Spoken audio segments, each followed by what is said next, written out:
Hey, everyone. This is Jasmine from A Notch Higher YouTube Living channel with another episode. And I'm super excited for this episode. I have two great people that are coming to be interviewed today, and their names are Vanessa and Derwin Lawhorn. Say hello, fam. Yes. So the reason why I'm excited for this conversation with my friends is because we have known each other for over 10 years. And I knew them when they were single. And look, they're married to each other. So this has been a journey, and it's been an awesome journey. It's been a growing journey. I think we all would say that, wouldn't you say? Literally, without giving anybody's age, mine or theirs, Mr. Lawhorn was a teenager when I met him. I was not a teenager, but he was a teenager, and he now is a full-grown man with a wife, and they have a child. So the reason why we're going to have a dialogue is because Vanessa and Derwin have been such an integral part of my healthy life journey, period, hands down. We've had conversations, and literally what we're going to do today is do what we normally would do in their living room, or if they would come to my house or wherever we go. We just have conversations. And like I told both of them, we're going to record it today. I have questions that I'm going to ask them, but seriously, let me tell you about this group of trio here. We will write down questions to have, and we won't be interviewing. So I can't even say that this is different either, because Vanessa will in a minute have questions for us to follow up, and we will go through them. But honestly, that speaks to the caliber of connection that we have, because I really believe, again, Derwin and Vanessa, you have been that integral because we're intentional about our relationships with ourselves and each other, one with God, ourselves, and each other.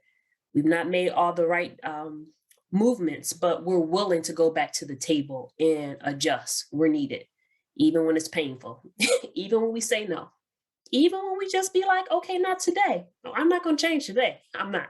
So we're not going to play any game to say like, we got this all figured out. But the friends that I have in front of me that we'll dialogue with today, we're willing to say like, I don't want to have this conversation. So we're not doing it today. We'll do it 3 weeks from now. So this is what this conversation will be all about. Are you ready? Yeah. All right.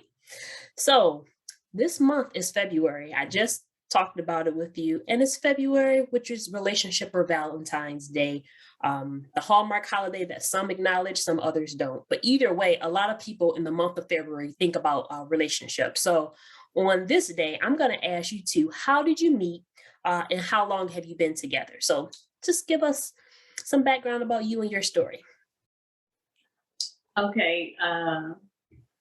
We met at church. We met at Way of Life. At that time, we were in Canton.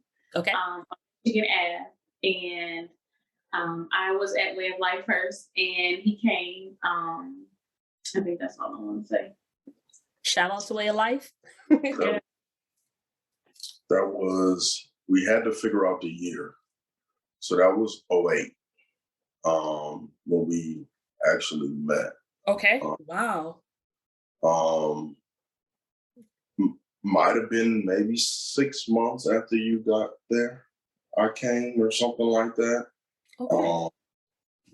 So yeah, it had to have been since 08 that we've actually just kind of started everything. And then we didn't really start, but that's the year we met. Yeah. 08. Wow. That's awesome. So when you got together, what was the what was that like for you both? Like, had you had models or examples of a relationship, or was it just like, oh, he's cute, she's cute? I remember when I first got there, she's always worked every other weekend, right? Okay. And so she would never be there every Sunday. And so I would get there. I remember when I first saw her, this was the first time I'm a fairly confident person.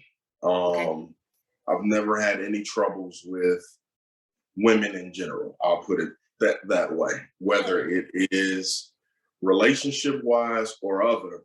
I've never had trouble speaking to women. Just never had that issue. She was the first woman that I've ever seen, not even met. I didn't even know her yet. She's the first woman I've ever seen where she caused me to kind of look at myself. It was the first thing I did. I looked down at the clothes I was wearing. She looked like she had her life together. Okay. And here I am coming in, being a wrecking ball, if you will, and doing what I normally do. It didn't look like it would work. So she was the first woman I ever saw. I was like, I probably shouldn't do it that way. And because of that, I didn't even approach her for months. I never did. That was my first impression. What you smiling for? You've heard this before. Don't act like that. I'm not. Okay, so he hasn't said it, but we have this running joke because, like he said, he did not approach me. I approached him. Vanessa was the one. Yes. Tell us your side. Yeah, my side. I'm laughing at my side because it's usually phased as I was stalking him. So, you were the like stalker? he said, yeah, I was the stalker. So I work every other weekend, and I knew his birthday was coming up, and I was not going to be there that Sunday of his birthday. By this point, this was 2009. Okay. 2009. Context. Okay. And your birthday is in around April. It's in April. Thank you. Yeah. Around. So I sent him a message, and I was like, hey, I just wanted to say happy birthday. I knew I wasn't at church, but happy birthday. And so we just kind of started talking from there. And the thing was, well, how did you get his number if you guys weren't talking? So at church, we have a church roster, and I got it off of the church roster, which I didn't feel anything wrong with. You didn't feel any type of way. It was like, it's general information. It is. And so it was, we had this running joke that I looked him up and I reached, which I did. But I personally did not feel like there was anything wrong with that. If you know my mom, she's always told me, you go after what you want. And I wanted to get to know him. I had a lot of previous relationships with guys that were not good. So I just thought that since he was in church and he knew a lot about God, that it would be a different type of relationship. And honestly, in the beginning, I just wanted to have a friend, a guy that was a friend, because I've never had a friend that was a guy. Okay. It was always like a sexual relationship or something like that. And I was like, this is Got it. I was working on me. I was getting ready to graduate from college. So I was like, yeah, this is going to be good. Got it. So that's why I'm like, okay, thank you. So you set out with a different intention, like, okay, this man's in church. He looks like, he's doing something different with his life. I haven't had this. Okay, let me get into his DM in present day terms. yeah, got it. I love it. That wasn't my goal. I didn't want no friend that was because at that point I had a lot of female friends. At that point, I've always had. So I didn't want another friend. I was trying to get it. I ain't gonna hold you. Yeah. But I knew that she was different. And so I was like, I don't know if what I normally do, not necessarily would work, but if it was presentable enough. You know what I'm saying? And so during that whole phase of the timeline of me first walking in that building to that message that I had got on a Sunday night, I was, at the time, being honest with you, I was just kind of fixing myself so that way I could finally approach her. Okay. Something like movie stuff. I've never done that before. I've always been aggressive. I've always been assertive. What I want is what I want. And I kind of go from there. I've never been really in love like that. I've never been heartbroken. I've never had that kind of relationship with a woman before. Okay. So when I saw her, I'm like, she looks different, not just physically, but there's an aura about her that was different than any woman that I have ever tried to pursue before. So I wasn't looking for a friend. I mean, if it would have turned out to be that, cool. I mean, but how many women have I met in my life where I just sat out and been like, you know what, I'm going to be friends with her. I've never done It that. You know wasn't. what I'm saying? It's just Makes not how sense. it goes. Yeah. If it goes to that, cool. But 9 times out of 10, I'm trying to hit. That was my mentality then. Got it. It has changed, obviously, uh, drastically. Um, but that's how we kind of came to be. And like I remember from that first night of texting, we had been on the phone that entire week, all night long, every night, every single night, talking about, do we like Snickers or not? When we are at home, do we wear socks around the house? How do you pronounce the word either? Is it either or either? Just the most mundane, stupid stuff you could think of. But we was on a fast track. I didn't know at the time, but we was on a fast track to the rest of our lives. And it was just organic like that. Wow. So. Wow. And one thing I want to add is that I was in college, like I said at the time, and I would stay up late studying. And I remember like early on, we would try to stay up and talk to each other, but I was like trying to multitask, doing work and stuff. And he would fall asleep on the phone with me while I was studying. And it was like I had a study buddy. So even though he was falling asleep, but I was still up studying, because I would be up probably 2 o'clock in the morning studying. Yes, yes, exactly. Yeah. Right. Wow. But it was nice just to like have that connection, you know? Wow. I love that. And I'm going to segue this into another question, because knowing you both and hearing your story of what you both were thinking individually, but now knowing you on the other side of 10 years of marriage, what examples, or did you have role models or examples of what a healthy relationship looks like? I don't want to jump all the way in, but at the same time, I want people to hear that what you've built was something that you both decided intentionally to build. So like, what was that for you? Like, you both have told us what it looked like in your mind, and then you got together. When you got together, what did that look like? And did you have those healthy dynamics to bring into your relationship? I would say for me, I didn't really have any good examples. My parents had been never married, but they played this little game of on again, off again for about 30 years straight. And they never was married.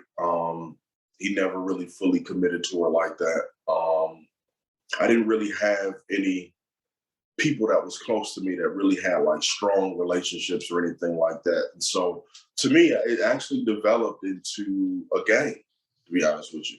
It was competition. Like, I was your quintessential, prototypical, how many women can I have at one time? That's just what it was. Never committed to nobody. I know for a fact that I've broken some hearts before. And it wasn't really my intention to do that, but it just happened that way. I had a woman one time who actually told me that she would give up on men because of me, and she would be a lesbian, and she turned out to be a lesbian. It was just all games to me. It was just, how can I get in, get out, do what I need to do, whatever, what have you. I didn't really have a model of good relationships. What I did end up doing was, once I met her, it was just this kind of about face, if you will, approach. And I just took all the things that I either have done or have seen and said, okay, I'm going to do the opposite of those. Wow. And that was it. That's it. Wow. And during dating and during the first few years around, I'm still learning every day for sure. But during that time, dating and when we got married in 2011, I had just been learning, just on the job, like what to do. Figuring out how to listen, figuring out how to communicate, because we were terrible communicators back then. I mean, horrible communicators. Talking a lot, but never communicating. You know what I'm saying? Wow. You're going to have to come back to that, but we'll go ahead. yeah, I mean, it just never worked. But to answer your question more directly, I just never had anybody like that. To kind of teach me this is what you do, this is what you don't do. My grandfather was really intricate in my life, with how he moved, but a lot of those, you kind of see older people as mythical figures until you get older, and then you Yes. really start to understand how they lived. And I'm looking at them like, man, I love you, but you're not what I thought you were. You know what I'm saying? Understand. And that's just Yeah. no shade to him. It's just I just never knew until I got older, and so I Mhm. just never really had the Right. greatest of examples. But you learn if you want to. You learn. Wow. Wow. What would you say, Vanessa? Like you coming in to the relationship? I think for me growing up, I wouldn't say I had the best examples of relationships. Mhm. Um, Growing up, it was always shacking with papers. Like that's what we were for. What I was taught what marriage is. That's just shacking with papers. Like, Say it one so more time. shacking with papers. Got it. But I do know my sister and my brother, their dad was married, and I always looked at their marriage as really beautiful. Like I can tell that he really loved his wife, Okay. and I've always thought that I wanted somebody to love me that way. Like Tony really loved his wife, and not that the other people in my life, but if I had to say a married couple that I had seen when I was younger, Hmm. like I seen him take up for his wife, protect his wife, Wow. um, and that's what I wanted. And I wasn't even really in it. It was like just from a far back, I seen little glimpse. Like, yeah, like even if everybody else don't agree with his wife, he does, and he loves his wife, and he take up for Wow. his wife. So I'm Yeah. like, I want that. Wow. So some of the things, what did you do to learn in your relationship with Derwin? Like while you were together, what are some things that you were able to learn or unlearn, or what you needed to?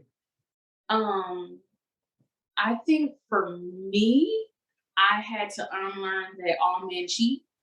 That was something that was told to me at a young age, and I was like, I just fought it. Like in the very beginning, we had some difficulties in that area, and he didn't cheat on me, but I was like, I'm not gonna be in a relationship where that's like the norm. So Right.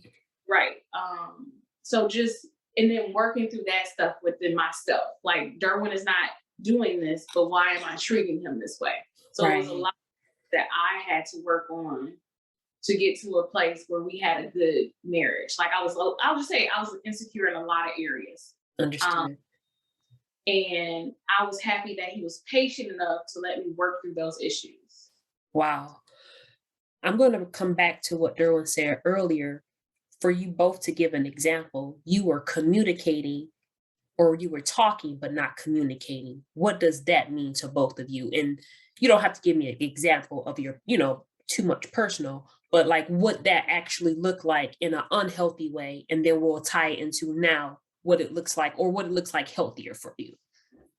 Well, simply put, I'll say if you're talking to someone, I'll put it to you this way: if someone is talking to you and you're already thinking of a response while they're talking, you're not listening.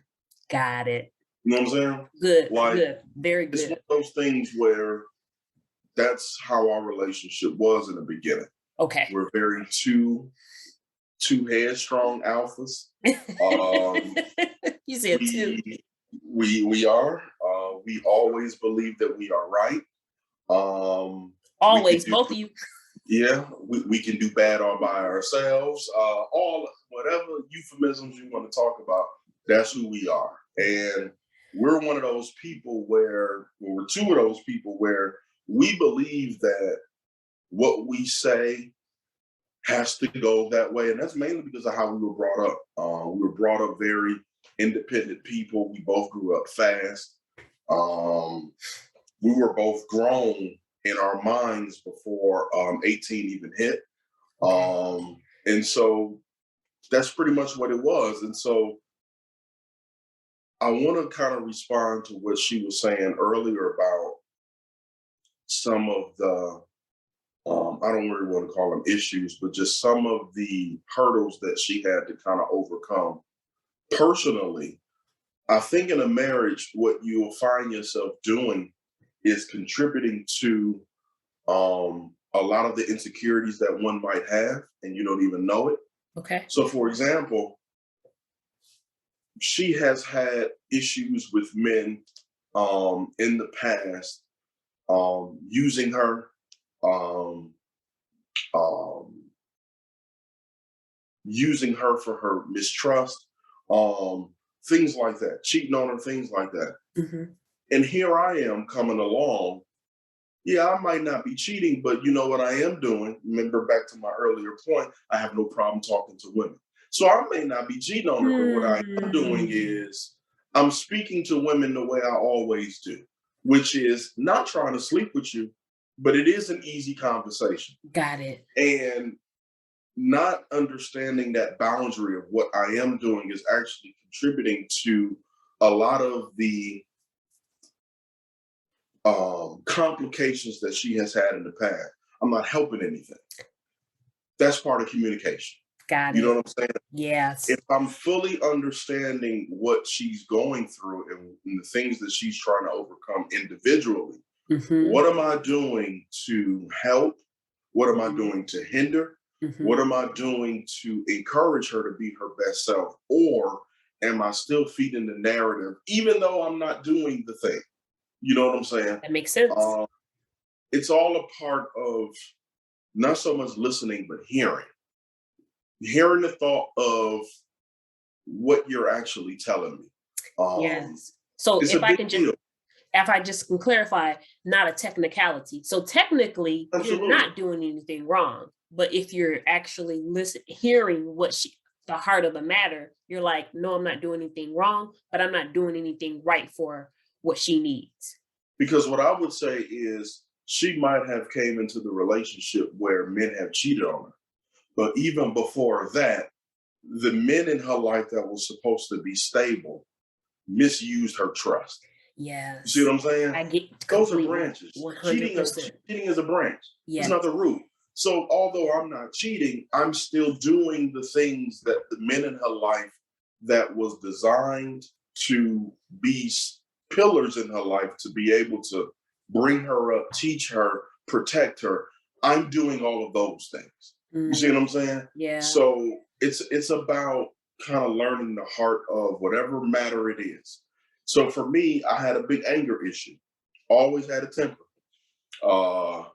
It didn't take me much for it to turn it on. And so although Vanessa may not have been fist fighting with me to try to get me to, but she had to learn like them little slick little them buttons that you like to push.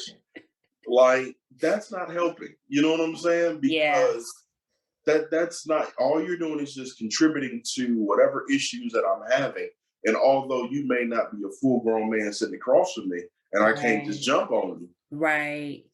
What you're doing is probably worse because you know that I'm wrong. You know what I'm saying? So that technicality piece keeps coming up. Yeah, I hear it. That's all. So that'd be my example. Okay. I think the example that I would like to give is something that we just did recently. Like it took us to our 10 mark. Well, no, because we in 11. We're getting close to it took us a long time to get to this part. Okay. And that is sometimes we would say a word and the word would have a different meaning for me and to him. Okay. And he would be using the word and I would be taking it in a way that would be different for how he's trying to represent the word. Okay. And just now starting to say, what does that word mean to you? Because when you say this, it really means this to me. And he's like, well, no, that's not what it means to me. It means this. And it's like, oh, okay. I have a better understanding. And before it was just, we were just mad at each other because I had these thoughts in my head of what he was saying, but he really didn't mean that. Right. One thing we do as a couple now is we look up definitions too, like because we'll say a word. Yes, you will. I might be saying this word, but I have no idea what it really means, and so we need to look this up. So Professor Google will come out in a minute, won't he? Be like, That's how I learned the difference between communicating and talking. Babies talk all the time. They do not know how to communicate because they only have one tool, which is crying. So they don't know how to communicate. They do know how to talk though. Come on now. Like, yes. And very practically speaking, that's what it is. Like, you are sharing an example of what a lot of people do, like relationships, friendships, family.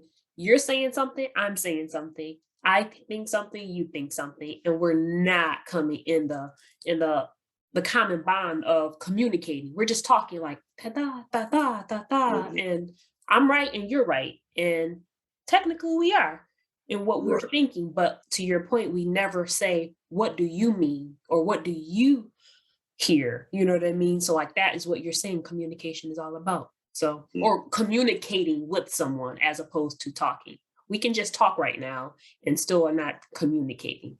Wow, that's powerful. And for the record, I have seen these wonderful people communicate, talk, not communicate, not talk.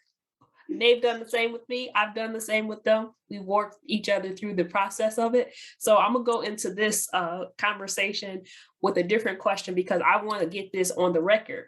Like, you've been together for a long time. What are some decisions that you have chosen in order to have a healthy relationship? And I want to just preference it because Vanessa and Derwin, they were kind enough with other people, but Vanessa and Derwin were the two people that consistently throughout an 8-month period walk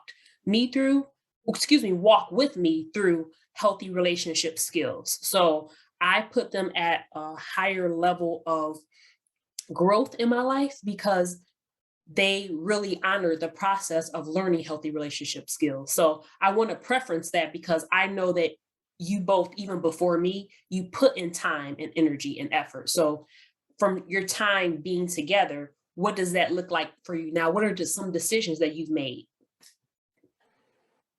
I would definitely say for us is putting God first.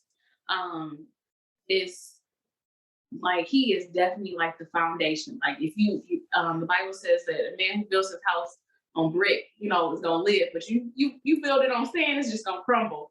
And I think that has been like the main thing. Like, I think they just call it like practical application. Now, is it that we always just wake up and be like, oh, thank you, Jesus? That's not necessarily the thought, but we always try to keep him at the center of what's going on.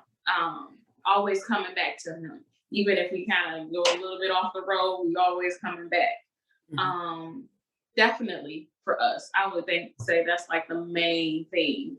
I think for me, therapy. I had to do years of therapy in the beginning of our relationship because I needed to work out a lot of different things. And it's like two people, it really is two different minds coming together to make one. And as he said before, we were both headstrong. And I was taught it's either my way or the highway. And got it. That did not work here. I'm so happy God provided me with a husband that was authoritative, because he would let me know in a minute, yeah, you can say whatever you want to, but I'm the head of this household. And it would be like, what? Like, say, that sounds bad. I wouldn't just no, say. it actually sounds like, oh, okay. Like I'll be honest, women don't hear things like that. Like, that's a different conversation to have because you weren't coming. I don't know what the conversation was, but I know you probably weren't coming with force with it. It's just like with your child, you can cry, but let me tell you what's going to not happen. That's what I heard. Yes, he has this joke that there's only one captain on the boat. Now, you got a lot of crewmen and stuff, but there's only one. At the end of the day, the captain makes the decision. It's all about order, right? Yeah, but he also, like, that was in the beginning. And to show how much he's grown, he was like, you know what? He is the CEO or something. Like, he's the head of the company, but I'm like right underneath him. And he tells me all the time, I value your opinion. So I want to hear your opinion. Now, he's going to make the final decision, but he's going to want to hear what I have to say about the topic. That's hard for me because I know he's going to, not all the time, he might go against what I want to do. Right. So why hear what I have to say if you're going to go against it? But he still wants me to be a part of the conversation. He still wants me to have a voice in it. That'd be hard sometimes, but it really does. And I want to be clear, because there's not a dictatorship around here at all. It's so not. I want to be abundantly clear. For sure. I've always said men are heads, women are necks. Okay.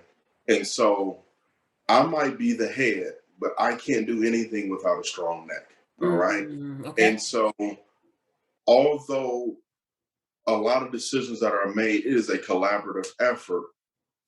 What I have had to prove to my wife is that I'm able to make these decisions and we stay afloat.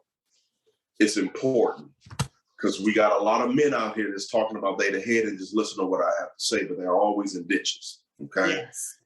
It was important because she was fine before I met her, right? I mean, obviously she's thriving and she's shining and she's doing a lot better and all that. But when God placed her, she was already fine, right? It wasn't a whole lot of work that needed to be done. Like she was fine. I had to do most of the work to change. She was fine. So I had to prove to her to say, hey, if you allow me, I can lead. You know what I'm saying? She don't need nobody to lead her, right? Because she has been equipped with tools to be able to thrive and make it in this world, just like a lot of Black women in this world. Y'all are good, right? Yeah. In order for things to come together when you're placed with a man, is that man has to be able to show you that he can be able to not only lead, but he can listen. He can communicate. He can admit when he's wrong. These are things that I had to learn that I've never done before. I've never admitted I was wrong because I had nobody to talk to. You know what I'm saying? These are things where, just like there's a quote, one person can be a boss, but another person can lead. They may have the same titles, but how do you profess your authority? And so for me, I don't have to walk around beating my chest talking to some, hey, I'm a gorilla, y'all need to follow who I am, and yada yada. I don't need to do that because I believe I have gained enough trust from her to say, hey, you know what he's saying, I may not fully agree with, but if I think about all of the conversations that we've had over the years, he has led us to a good side more than a bad side. So it's important to be able to earn that trust and earn the right to be able to say that you're the head. You know what I'm saying? Yes. When Adam was in the Bible, yes, he was technically the head. But what he ended up doing was throwing his girl under the bus and say, hey, man, if you wouldn't have gave me this girl, I wouldn't have been in this position. You're not earning her trust because guess what? God gonna leave. What the Bible never talks about was the conversation after God left. You know what I'm saying? Like, oh, is that how you? So it's important. This is real talk. I'm just saying, it's important for me to be able to prove myself and let her know, hey, guess what? I know how you met me. I know how we started, but look where we've come. Look at our trajectory. Look where we're going. I had to be able to prove that. So it's not so much that he said he was the head. I had to earn that right to say that. You know what I'm saying? Yeah. It's one thing for me to say it and then beat her over the head with the Bible and say, hey, the Bible says that I'm the head. And it means nothing if I'm acting like an ass. You know what I'm saying? And so I have to be able to be that example before I even say it out my mouth. You know what I'm saying? So just throwing that out there. I don't want nobody to get it misconstrued. Thank you you, know King. what I'm saying? Nope, we hear you, King. Thank you. Thank you. And with that being said, I'm sorry. Go ahead, Vanessa. Just recently, it was something that I have been working harder to do is to have my husband covering. And it might seem like, well, y'all been married all this time. You've already had his covering. I think I've always had his blessings and I've always had the protection of him being the head. But I've been really working hard on being under his protection and using his guidance. So it can be as simple as, babe, it's going to be a snowstorm. I think I should drive you, my truck got, all the other stuff. Instead of me like, I can drive myself. I've been in Michigan all my, Like, no, like Yes. oftentimes we as women, we don't really think about what's going on, but that's having his covering in it, like being under, his protection. And I think that's more on a spiritual level. Whereas a lot of people might be saying, well, he just controlling, or you just do whatever he say he do. Well, guess what? I want his protection. I want his covering. And that's just moving into a totally different area that I have been before, because Yes. I can be a little rebellious at times, not like that, but it's the truth. Like if my husband has something that he's suggesting or would like me to do, then and like he said, it took a place of him being a leader and knowing that he's not going to get me in a ditch. Like I gotta move in that direction. Wow. And I'm going to push you on this one, Vanessa, because you opened something up, because I think women in general, just like you said, we need to know. So covering for you, you gave us an example, which is a beautiful example. What's the difference to you personally of being covered by your husband? Like you gave us that example, like, and it is spiritual, but I think you're hitting on something, what you talked about with your therapy that came close to you as a woman. As women, yes, we're good, but being covered, what does that feel like? What internally, what do you receive as a woman? I think not only does that help me, but it helps my husband. Because he knows that he can tell me different things.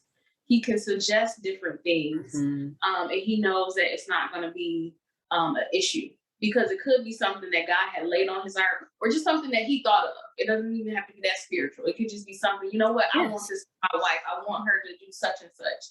But if I'm always being argumentative or disagreeable, he's not going to say those things. And that just strengthens our relationship. So do you feel more peaceful and like lighter because you're not trying to carry, so to speak, all of the weight of the relationship, all of what has to be done? Definitely. Okay.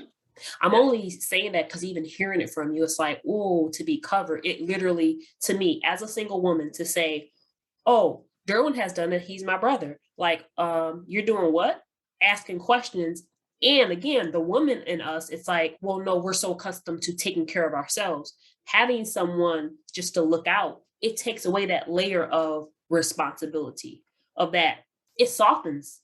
You know what I mean? I've seen you soften where it's literally you will say, let me check with Derwin first, not out of fear of getting in trouble, but to honor and respect your husband. So I just wanted to tap into that, because I can honestly say, even from our conversations and like my interactions with understanding how to develop as a woman, if you don't have that example, you learn as you go, but there are changes that take place. So I honor your level of courage and vulnerability to trust and have that change happen, because as you both were speaking, it was so real how you both still individually took responsibility or take responsibility for what has to change in you. I heard Derwin, you say Vanessa didn't really have anything that had to be worked on. Vanessa was like, I had years of therapy. You know what I mean? It's just like there was still something that needed to occur individually, but you both, I'm going to say, so the people will know, you both come together as a team. You will be the team mates that would be like, no, I don't like them right now, but she's on my team. He's on my team. I don't care if I don't like them, but we on each other's team. Get out my way. That's what I envision of your union. It's like, oh no, we're always going to be on the same team. So how we feel, they just go in the back of the bus or the back of the truck right now, and we just drive this truck home, and then we'll work with everything else. So I love how you both explained that. And now you have a young woman, a young queen, a young kingdom daughter of the Most High God in your life. Like Kobe girl has been born in this world.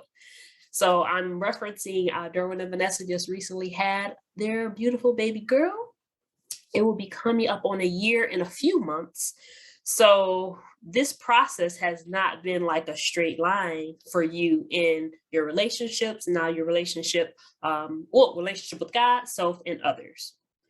now that you have a daughter, like what are, I'm going to say, how do you plan to create, and this is what I'm going to tie into the site or the channel, how do you plan to create an environment where her relationship skills can be learned, developed, practiced, and thrive? I know that's a big question, but like, what are some ideas? Because I know you're not just coming into this like, oh, we'll figure it out when we get there. I'll let you go first.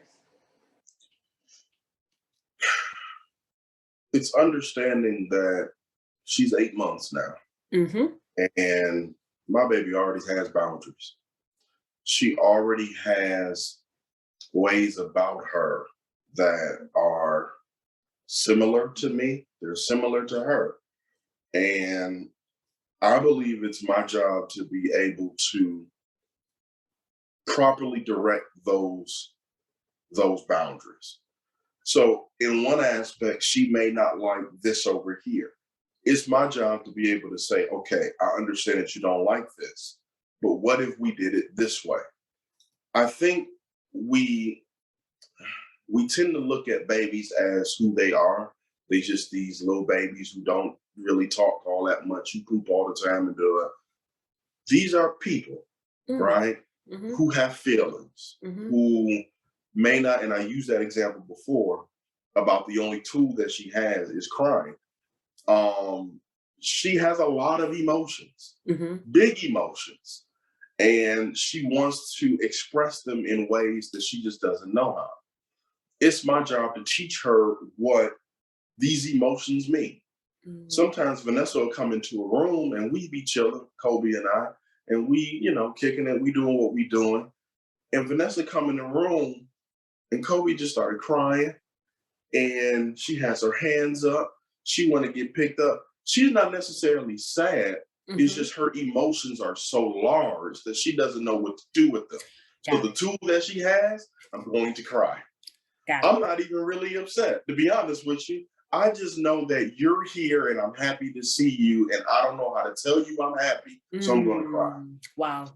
It's my job to be able to cultivate that emotion and what's going on and say, hey, we can build on this. This is not a bad thing. It's okay. Right now, she's going through phases where she's not trusting a whole lot of people right now. And that is mainly because she has been with us every day of her natural life up to 6 months, just the three of us. Wow. That was primarily it. We would have people visit here and there, but primarily just us three. So when it was time for her to go to daycare, of course, I don't really like this. Mommy got to go back to work. I don't really like this that much. But that's okay. Mm-hmm. And so to watch her grow, she's actually interacting with others. She doesn't cry when she goes anymore. She's actually happy to see certain teachers. As we all are. You know what I'm saying? Like, just to watch her grow and to be able to see what space that she's in, it's important for us to direct and guide wherever she is. Yeah. Because I believe that she will be a woman who is creative. I believe that she will be a woman that is adventurous. Yes. I tell Vanessa all the time, she risks it all for the most minute things. Like, she'll see something over there and she will almost in her whole life trying to get to that one thing. That is a beautiful trait that I can cultivate. Because that means there won't be not one length that you're not willing to cross to be able to go after what you want. Mm-hmm. I can't stifle that. You're right. I have to direct you because you don't know you about to fall off this changing table. You don't know that. Come on. So it's my job to tell you, hey, no, we're not going to come back. But that is a good action and a trait to have. So I just think that we have to be able to develop these things within her. She's 8 months, yes, but she's already showing the greatness that we professed over her over the last almost 10 years. Yes. I'm seeing it already. So I hope that answers the question. It really does. It really does. Vanessa, you can share yours because you said something too powerful. You were speaking something over her. So that was life being spoken. So Mama Vanessa. I would say being intentional. So it's kind of like what Dad said, but definitely being intentional. And when I say that, I like to look at her behavior, and we've started like this list of different behaviors that she has Mhm. and what that could mean. Like she can be very talkative, so maybe she could be a lawyer, or if she's talking, she could be a debater or something. Just things like Got it. that. Um, and in being intentional, I want her to have like a very holistic view. Um, and not kind of sugarcoat different things, because she can be what we call aggressive. And aggressive has always had this negative connotation. Mhm. But I don't want her to look at it as being negative, because she can. She can grab something, she can fling it. I mean, because she can. Like, that's being aggressive. Or she can be nosy. We can always use different adjectives to change those words, but Mhm. that's what that behavior is at the moment. And I'm trying to cultivate an environment where she can be all of those things, and not try Mhm. to put her in a box or say, "You're not nosy. You're just really inquisitive or exploratory." Like, yeah, she's Yes. all of those things as well, but I don't want to put it like this narrow, perspective on things for her. Right. I And want her add to judgment. experience it all. Yeah. Right. Right. Got it. Um, let's see. I think another thing that we do is really work hard on traditions or just different values to instill in her. Like, at 6 months, we had like a 6 month celebration. Okay, so she will know who she is and how she got here. And you're like, well, she only 6 months. How did you do that? So we just told her how she got here, what mommy did to get her here.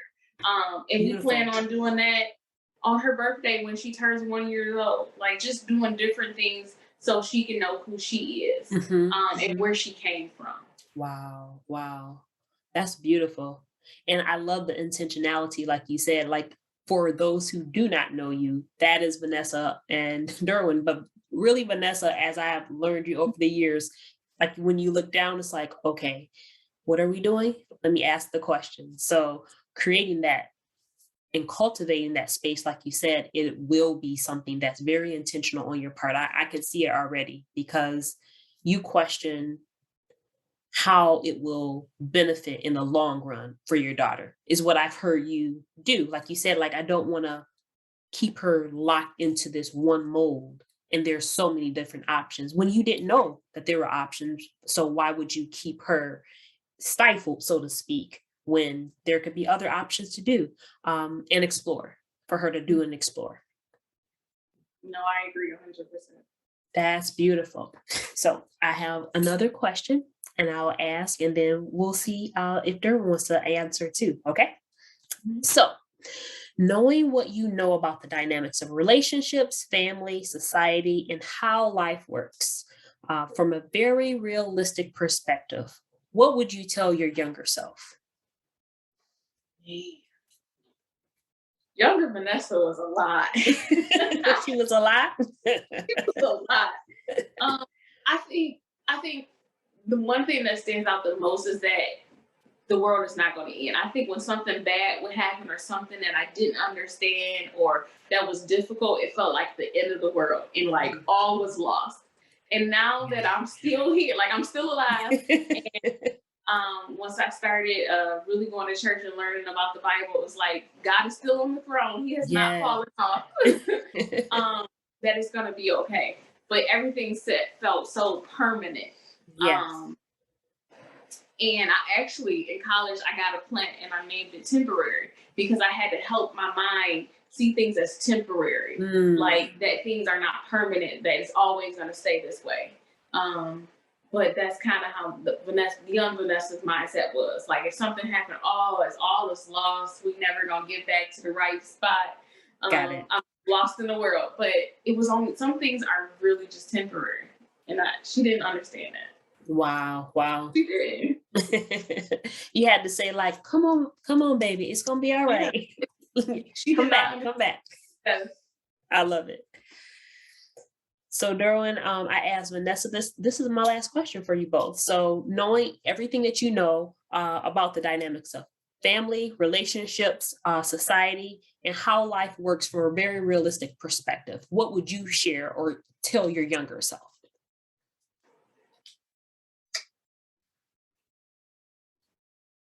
Um, I will probably tell him the friends you have today will not be the friends that you need tomorrow. I would tell him. Big on loyalty. I'm big on family over everything. Like, once I consider you inside of my family, there is nothing that you can do to, change or deter that. But I would probably tell him that, because I took it too far back then. Okay. Loyalty became a form of slavery at that time, meaning no matter what they did to me, it didn't matter. I understand who you are. I don't have to change, which is just not true. It's abusive, and you need to get out right now. Whether it's verbal, emotional, or physical, get out. I don't care your allegiance to them. If they really loved you, it would not be that way. And so I would probably tell myself that, because, like I said, I've always just had a hard time with separation, how people would leave my life, death, things like that. And so the crop of people in my inner circle, I didn't know any of them when I was young. I met them all when I became an adult. And it's some of the strongest relationships that I've ever had. And so, yeah, I would tell me that. I would think he would need to know that. So. Wow. Thank you both. That was rich and powerful for both of you. What I love about that, I just listened to a podcast about loyalty, and they said the same thing. Some people are loyal to the person who saved you in middle school, like they beat somebody up for you. Like, loyalty, that's middle school loyalty. We're grown now. Like, and people are still saying, well, back then you did. And what you just hit on, at a point in time, it can be abusive. Like you said, it's not balanced. It's not mutualism. It's not mutual. So I thank you both for stepping on camera with me and stepping onto the Zoom with me and the channel, because again, this family, this couple is an example of what creating and cultivating a space and environment is for me, because we are not related by physical blood. We are spiritually connected. At the same time, I truly believe that Derwin and Vanessa, we have worked on connecting with each other. I know I'm not married to either one of them. At the same time, both of them value my personhood, my friendship, and my voice. And I can't always, I will not pretend that I get that everywhere. So I cherish that environment. And when I will put the definition of cultivate, because that's one of my favorite words. And it really goes back to like gardening and agriculture. And that takes work. This group, I say group because I'm including Kobe. She does it too, because she taught me something on your shower that even as before she was born. But this couple has taught me things in ways like we come to practice together. Like, we've discussed, like, okay, what did you mean when you said this? This is what I was taking. Let's come to the table. I don't get that in a lot of people. I'm not minimizing the people in my life, but what I'm saying, for people who are in relationships and want healthier relationships, the reason why I have Vanessa and Derwin here today, I have them as an example of an opportunity. You don't have to be related by blood to create that environment with someone. So a notch higher YouTube living channel, I'm not just attempting to promote a channel. I'm really wanting to create that environment, because I have a family, they have a family, and we are created. Derwin was the first person I've ever heard Friendsgiving with. They're my Friendsgiving. They're my family friend that I've become okay with and resolved and settled. This is what it is. So I can keep pushing and say, like, well, it has to be this over here. Or I can say, I'm going to honor the space that they've allowed me to create with them for their healthier relationship skills. So that's all I have today. Thank you, Vanessa. Thank you, Derwin, for showing your beautiful and your handsome face. King and queen, queen and king. Yes. So that's all we have for today. And until next time. Oh, comment, like, or subscribe. I may not have a lot, but I'm just going to say it. Okay, thanks.